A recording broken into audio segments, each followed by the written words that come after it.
Povo de Deus, boa noite.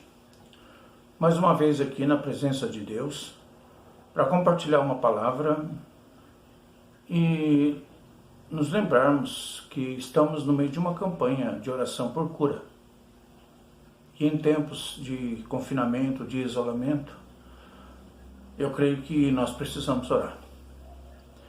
Eu quero compartilhar hoje, dentro desta campanha Águas que Saram, sobre águas que pareciam invisíveis de acordo com o tempo, mas que no devido tempo elas brotavam e elas traziam vida para o vale. O Salmo 126, ele diz assim: quando o Senhor trouxe do cativeiro os que voltaram a Sião, estávamos como os que sonham. Então a nossa boca se encheu de riso e a nossa língua de cânticos. Então se dizia entre as nações: grandes coisas fez o Senhor a estes. Grandes coisas fez o Senhor por nós e por isso estamos alegres.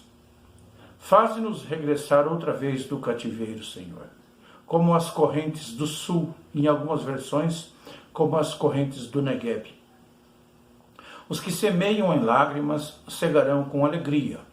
Aquele que leva a preciosa semente, andando e chorando, voltará sem dúvida, com alegria, trazendo consigo os seus molhos.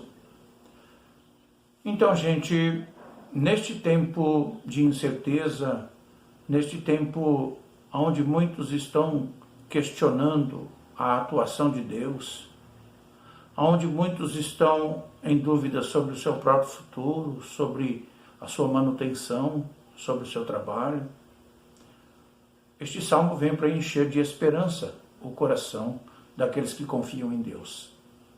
Ele traz algumas coisas que estão implícitas no texto, que sem uma devida interpretação, nós não conseguimos enxergar. Só que o Espírito Santo é o Espírito da revelação, é o Espírito que traz ao nosso conhecimento as coisas que Deus quis transmitir com a sua palavra e que muitas vezes nos passam desapercebidas quando nós fazemos uma leitura superficial. Analisando versículo por versículo, nós vamos ver que este salmo, ele fala de esperança, ele fala de conquista, ele fala de choro também. E eu quero trazer esta mensagem para os irmãos, para nós, num tom de ato profético. Porque a maior profecia que existe é a própria Bíblia. E olha o que diz o versículo, o que diz o Salmo 126, de número 126, no versículo 1. Quando o Senhor trouxe do cativeiro os que voltaram a Sião, estávamos como os que sonham. Eles ficaram tanto tempo presos que muitos não tinham esperança de voltar à sua vida normal, à sua terra, à sua nação. E quando eles foram libertados, eles estavam passando por um processo que era como se eles estivessem sonhando. Porque eles sonharam por tanto tempo com a liberdade e parecia que ela nunca ia chegar, e ela chegou. Assim como hoje nós, que estamos esperando algo de Deus, esperando algo acontecer, e às vezes parece que faz tanto tempo que nós aguardamos, está demorando tanto. Porém, vai chegar o dia da sua bênção. É uma questão de fé, é uma questão de perseverança. Nós vemos que Deus está falando: te prepara para receber. Porque eu já estou me preparando para realizar os seus desejos, os desejos do teu coração. E a minha pergunta é: com o que você sonha? Estamos preparados para receber?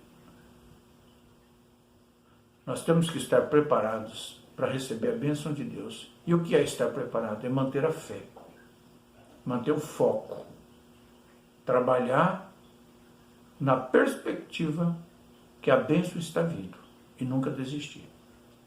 Mas observa que o versículo 2 diz: então a nossa boca se encheu de riso e a nossa língua de cânticos. Então se dizia entre as nações: grandes coisas fez o Senhor a estes. Isto significa que a bênção que Deus tem reservada para nós é tão grande que nós vamos obter o reconhecimento das outras pessoas. As outras pessoas vão dizer assim: grandes coisas fez o Senhor a estes. Porque Deus tem promessa de fazer grandes coisas. Deus, se você se mantiver na sua presença, Deus vai mudar o conceito das pessoas a teu respeito. Porque nós temos, seguindo o Evangelho hoje, muitos ex-alcoólatras, ex-ladrões, de tudo. Mas muitas vezes nós temos um histórico de derrota. E eu creio que Deus não se agrada com isso, porque Deus é Deus de vitória. Então, Deus vai mudar o conceito que as pessoas têm a seu respeito. Creia nisso. O versículo 3 diz: grandes coisas fez o Senhor por nós. Nós também vamos chegar nesse tempo de autorreconhecimento, de dizer realmente: Deus fez grandes coisas por mim. O livro de João 8,32, ele diz: e conhecereis a verdade, e a verdade vos libertará. Se nós juntarmos os dois versículos, grandes coisas fez o Senhor por nós, com a verdade que liberta, nós vamos ver que Deus, Ele quer nos libertar do nosso pensamento escravo, ou do pensamento de escravo. Porque Ele é Deus, Ele pode todas as coisas. Mas se a minha mente é mente de escravo, eu sempre vou ser subserviente, eu sempre vou pensar que as coisas vão acontecer com todo mundo, menos comigo. Só que Deus tem um momento certo para todas as coisas, e eu creio que o que Ele tem para mim há de se realizar, em nome de Jesus. O versículo 4 diz que faze-nos regressar outra vez do cativeiro, Senhor, como as correntes do Negueb. E aqui tem um segredo, irmãos. O Negueb era um monte que tinha gelo em cima. Então aquela região passava por tempos de seca, a terra ficava rachada e nada era produzido ali. Vegetação rala, escassa. No verão, então, não havia possibilidade de colher nada. E quando o povo estava orando, e quando o salmista estava escrevendo esse cântico, ele está dizendo: Senhor, faze-nos regressar àquele tempo, quando as correntes do Negueb enchiam o vale. Porque muitas vezes o povo estava olhando para a terra seca, como às vezes nós, hoje, estamos passando por um período difícil e olhando para a terra seca, olhando para a falta de recurso, para as dificuldades. Porém, no alto da montanha existia gelo, muita quantidade de gelo. E no verão, esse gelo se derretia e descia e inundava os vales, e os vales ficavam férteis e produziam a colheita que o povo necessitava para a sua subsistência. Ou seja, Senhor, faze-nos regressar, faze-nos voltar ao tempo onde as correntes do Negueb se derreteram e enviaram água para nós. Ou seja, a água era a bênção, só que ela estava retida lá em cima. Então, irmãos, vamos crer que toda a bênção retida lá em cima vai descer sobre a nossa vida. E nós vamos chegar num tempo de colheita, no poder do nome de Jesus. Não olhamos para a crise, para as dificuldades imediatas. Se nós olharmos para a Bíblia, os israelitas passaram muitas vezes por grandes tormentas, mas eles venceram e continuam vencendo até hoje. Apesar dos altos e baixos da sua fidelidade a Deus, Deus foi fiel para com eles. Assim, Deus é fiel para conosco. E nós vamos nos colocar na presença dEle para dizer: Senhor, todas as bênçãos retidas lá em cima, que elas venham sobre a nossa vida. É isso que nós esperamos. Mas O último versículo diz que aquele que leva a preciosa semente andando e chorando, vai conseguir, vai conquistar, colher os seus molhos. Ou seja, todo o processo de dor, de sofrimento, de choro, tem um tempo determinado. E após isso, Deus tem um período de riso, um período de cântico, um período de bênção para a nossa vida. Isso, irmãos, é inevitável para quem tem fé, para quem confia, para quem crê em Deus. Sabe, os medo-persas, quando eles libertaram o povo do cativeiro, eles deram sementes. E o povo saía com essas sementes e chegaram na sua terra. Saíram com essas sementes e chegaram na sua terra. E a terra estava seca. Então eles tinham duas opções. Ou comiam a semente, ou racionavam a semente, comiam uma parte e outra parte plantavam. Mas conta os escritores que os filhos choravam por causa da comida, e o pai tinha que sacrificar a comida, uma parte dela, para poder plantar.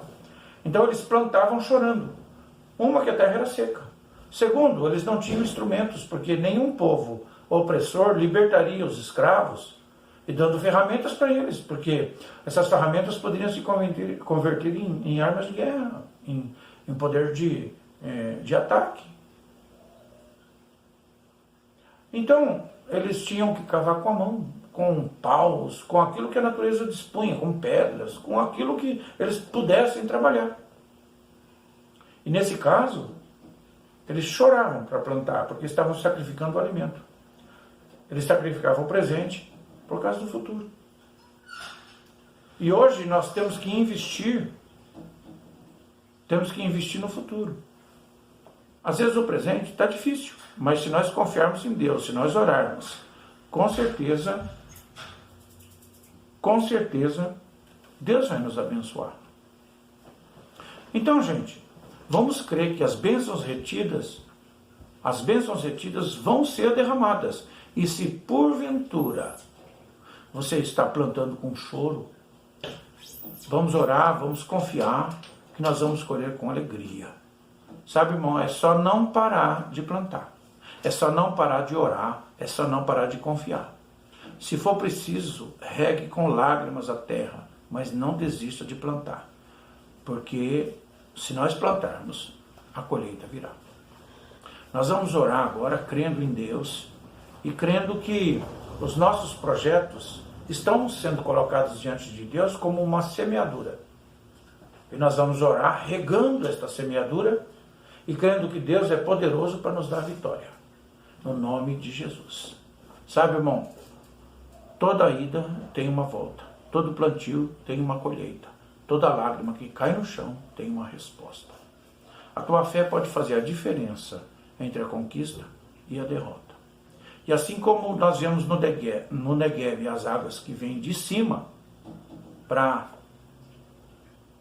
abençoar, para irrigar a terra, nós vemos que as águas, elas sempre vêm de cima, elas seguem a lei da gravidade. A Bíblia diz em Tiago 1 que toda boa dádiva vem do alto, de Deus, que não há sombra nele, nem de mudança e nem sombra de variação. Vamos orar e crer que a bênção de Deus está vindo sobre nós, como as águas que são derramadas de cima para baixo. Senhor nosso Deus e nosso Pai, nós te louvamos por esta palavra, que nos enche de esperança. Esta palavra diz que tem bênçãos retidas lá em cima, que vão derramar sobre as nossas vidas. Pai, todos aqueles que estão fazendo a campanha, sejam visitados pelo teu poder, sejam abençoados, sejam libertos, sejam curados. Os que estão enfermos sejam visitados agora pelo teu poder e recebam a cura no poder do nome de Jesus. Pai Celestial, fica conosco, Deus, eu te peço e desde já te agradeço. Meia hora, irmãos, lá pelas 7h30 estou na igreja.